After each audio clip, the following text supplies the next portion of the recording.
કેનેડામાં પીઆર થવું અને સ્ટુડન્ટ વિઝા ઉપર ત્યાં જવું હવે દિવસે ને દિવસે કઠિન બની રહ્યું છે. તેવામાં વડાપ્રધાન જસ્ટિન ટ્રુડોના રાજીનામા પછી જો પોલિવરે પીએમ બન્યા તો પણ ભારતીય સ્ટુડન્ટને પડ્યા ઉપર પાટું જ વાગવાનું છે. ટ્રુડો કરતા પણ વધારે સ્ટ્રિક્ટ ઇમિગ્રેશન નીતિઓ માટે જાણીતા એવા પોલિવરે કેવા ફેરફારો લાગી શકે છે એની ચર્ચાઓ શરૂ થઈ ગઈ છે. જસ્ટિન ટ્રુડોએ લેબર પાર્ટીના નેતા અને દેશના વડાપ્રધાન પદ પરથી રાજીનામું આપવાની જાહેરાત કરી છે. તેમણે કહ્યું છે કે પાર્ટીને તેમના સ્થાને બીજા વડાપ્રધાન જ્યાં સુધી નથી મળતા ત્યાં સુધી તે લોકો કાર્યરત રહેશે.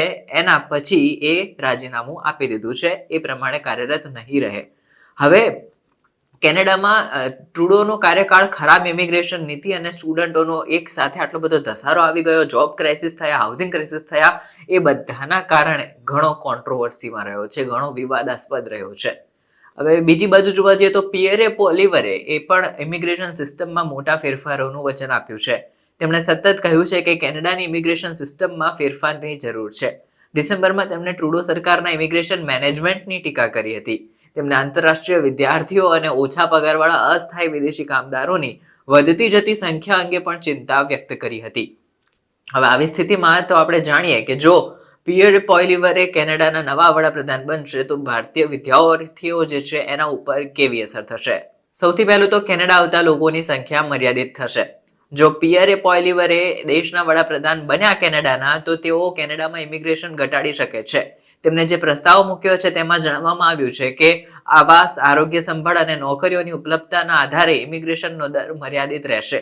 આ કારણે વિદેશી વિદ્યાર્થીઓને આપવામાં આવતી જેટલી પણ સ્ટડી પરમિટ છે એમાં પણ ઘટાડો આવશે. આના લીધે હવે વિદ્યાર્થીઓ માટે કેનેડામાં અભ્યાસ માટે પ્રવેશ અને પરમિટ મેળવવી મુશ્કેલ બની જશે. વર્ક શેડ્યુલ બદલાઈ જશે. જો પિયરે પોલિવરને કેનેડાની કમાન્ડ મળી તો તે વિદેશી કામદારો માટે ચલાવવામાં આવતા વર્ક પ્રોગ્રામમાં ફેરફાર કરી શકે છે. તે માને છે કે વિદેશી કામદારો કેનેડામાં લોકોની નોકરીઓ છીનવી શકતા નથી, તેથી તે વર્ક પ્રોગ્રામના નિયમો કડક કરી શકે છે.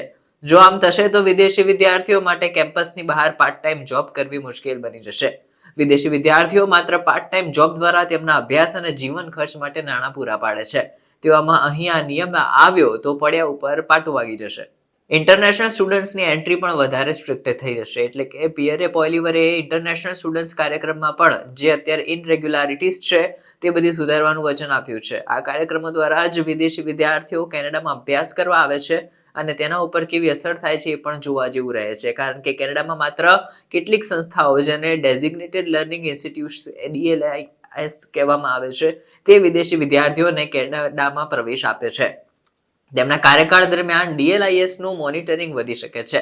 આનાથી ખાનગી કોલેજો જે છે તેના નિયમો જે છે તે વધારે કડક થશે તો પ્રાઇવેટ કોલેજીસમાં એડમિશન ભારતીય વિદ્યાર્થીઓને મળવું થોડું મુશ્કેલ બની જશે.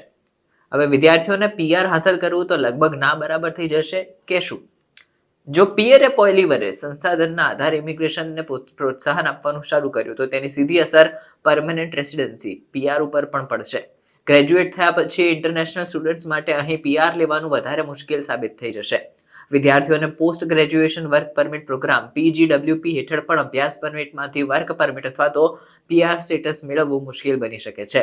કોઈ પણ રીતે જોવા જઈએ તો કેનેડા દર વર્ષે PRની સંખ્યામાં ઘટાડો જ કરી રહ્યું છે. એટલે કે હવે એવું લાગી રહ્યું છે કે ભારતીય સ્ટુડન્ટ્સ આગામી સમયમાં જો કેનેડા ગયા તો તેમને PR મળવું મુશ્કેલ છે. પરમિટ મેળવવાના ખર્ચમાં પણ વધારો થશે.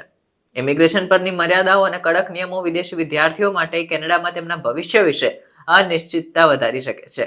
તેઓ વહીવટી અવરોધોનો સામનો કરી શકે છે અને લાંબા સમય સુધી પ્રક્રિયા કરી શકે છે અથવા તો પરમિટ મેળવવા અથવા તો રિન્યૂ કરવા માટે વધુ ચૂકવણી કરી શકે છે. આ કારણે તેમના માટે કેનેડામાં રહેવું અને અભ્યાસ કરવો મોંઘો પડી જશે.